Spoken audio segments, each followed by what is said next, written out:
adults collecting Labubus, filling a void comes to mind. People that like to follow trends comes to mind. The excitement of the chase comes to mind. Fear of losing out comes to mind. An addictive personality comes to mind. The thrill of unboxing comes to mind. Or simply harmless fun.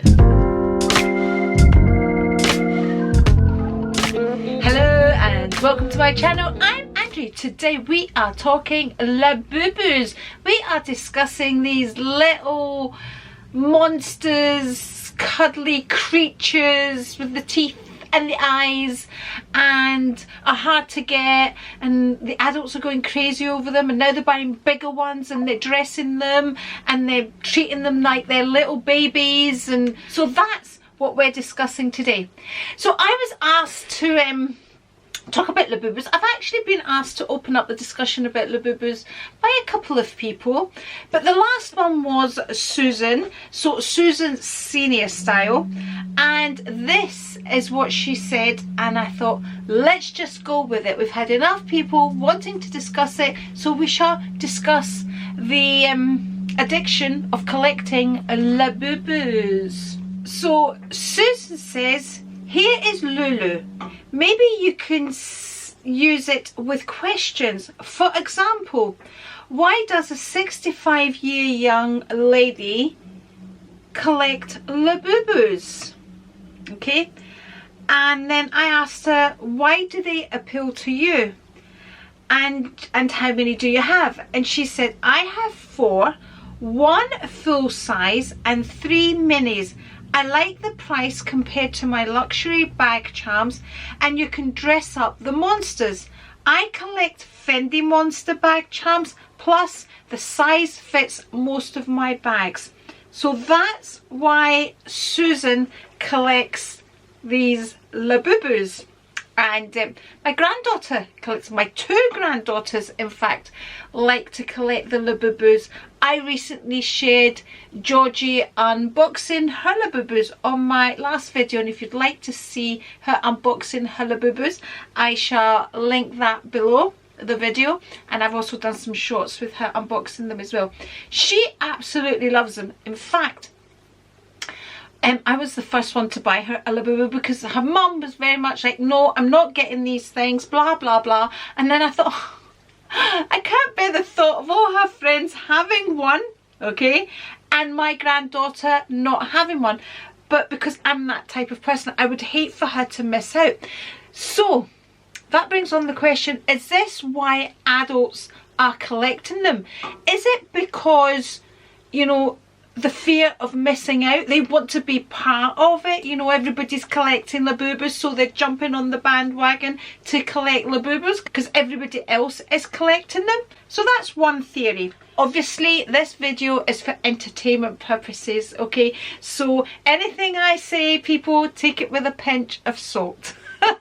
It's just for entertainment, and that's it. Do not take it to heart if you're a collector of Labubu. If that's your thing, you do your thing. If that's what makes you happy, you do your thing, okay? So let's not take things to heart. This is just a light-hearted video on adults collecting these ugly Labubus. Right, okay, there's the theory of it filling a void, which could be said about many things. Collecting handbags could be, you know, filling a void. So that same thing could be said about many things. Right, now the difference here is they are little toys. So why do they appeal to a 65-year-old woman to collect them? And she's not the only one.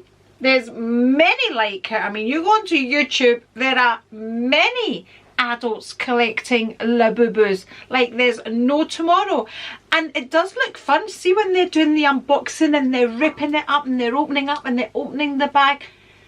But I think personally that's as far as the excitement goes. I'd love to do all of that, but I don't want the Labubu. Thank goodness I've not got into Labubus at all. I just don't get it. Personally, I do not get it at all. And it's like Patricia said in her recent comment. This was a long comment which I'm going to use actually for another video which I'm planning to do about luxury. And she says here, I must say, I just wouldn't spend money on collecting Labubus, no matter what age I was. So whether she was a child or an adult, she doesn't see the excitement of Labubus. They're kind of ugly, but they're cute in the same thing. And I do get how people get addicted to the whole collecting, and it's like gamblers, you know, you don't know if you're going to win or lose, so you're opening that box, you don't know which one you're going to get. It's the thrill of that. And honestly, marketing, again, they've got it down to a T. An absolute, you know, they're not readily available, people are wanting them, and it's that thing, when you can't get something, you want it. And that's what's happening with these Labubus. Again, thankfully I don't want it. I mentioned at the beginning of the video, it's the excitement of the chase, and I think that's kind of the main part of it. It was like in a recent video I spoke about luxury bags and people starting off with the lower brands and then moving on. They've acquired the Gucci, they've acquired the Louis Vuitton, okay, they've acquired the Chanel, okay. Now let's chase the Birkin. Not as easily available as all the other bags, so it's the chase of getting that Birkin, you know, and it's the chase of getting the Labubu, and that's how they start. These Labubus, I don't know, but I think they were initially, like the less expensive ones, started at around £15, and they can go right up to like lots of money now for a cuddly toy, like especially these big ones. And then this, let's not even get into adult people dressing them up. I mean, sorry Susan, buying, you know, I'm an adult woman and I'm like, I've got my own wee Labubu, my Lily. My Lily's my Labubu. She's my little cuddly thing, but she gives back. She gives back to me. Lily, my dog, my puppy. She's not a puppy, she's getting quite old now, but she's, you know, she gives back. What do these Labubus give to you? What are they giving to you? They don't smile, they don't walk, they don't talk, they don't eat, they don't drink, they just sit there with their teeth and they do nothing. What are they giving to you? Go get yourself a wee pet. I mean, somebody explain it to me, because I get it as a child, because children like George and Anna, you know, children like to follow trends. You know, when your friends have got them, you want them. That's, I get that with children. That's, you know, growing up, and that's what you do. You want to be part of a gang when you're a child. You want to be part of what everybody else is doing. You don't want to be different as a child. But adults with Labubus, it's a no from me, people. It's an absolute no from me. Right, let's get into some of your comments. So again, going back to Susan here, Senior Style, she says Labubus cost approximately 80 Canadian dollars. I think that's what she was saying. I don't know what that is in pounds, but they used to start at around about, I'm sure it was around about £15, and they go right up, depending, because you know you've got all the collectible ones, all the special edition ones. You've got, very clever indeed. Ada says, again, as always, if I mention somebody and I know they're a YouTuber, I'll always link them in the description below. So Ada says, Labubus are not for me, but I know some people love them. I can see why Susan likes to dress them up. Really? That would be the fun part. And Ada then says, just do you is my view. Absolutely. That, honestly, that's my honest opinion. If that brings you happiness, then go with it.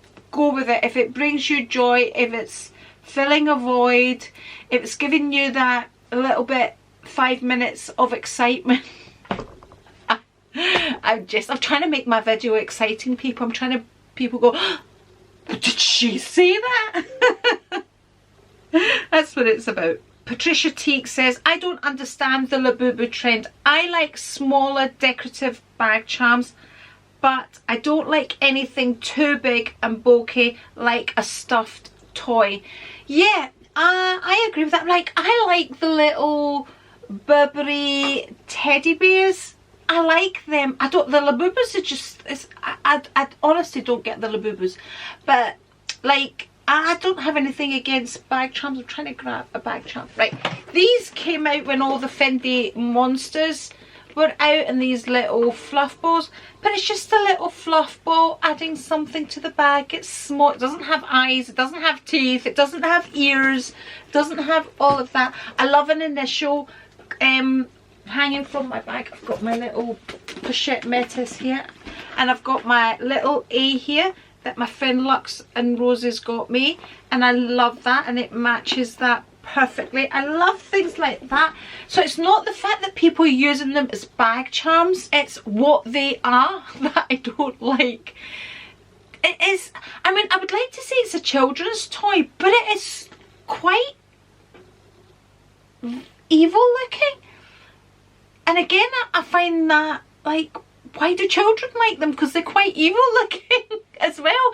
So there's that contradiction as well. You know, okay, we're saying they're children's toys, but they're evil looking toys, and yet children love them because their friends love them and all the friends have got them. And I think partly that's to do with adults as well. It's a trend just now. It will die away, like the Fendi monster thing, you know. It's a trend. Everybody's jumping on the trend. Everybody wants them. Everybody wants to be the first one to get the pink, yellow, green one, or whatever, the special edition one, and all that stuff. And it's, again, the not knowing, the excitement of opening that box, the unboxing.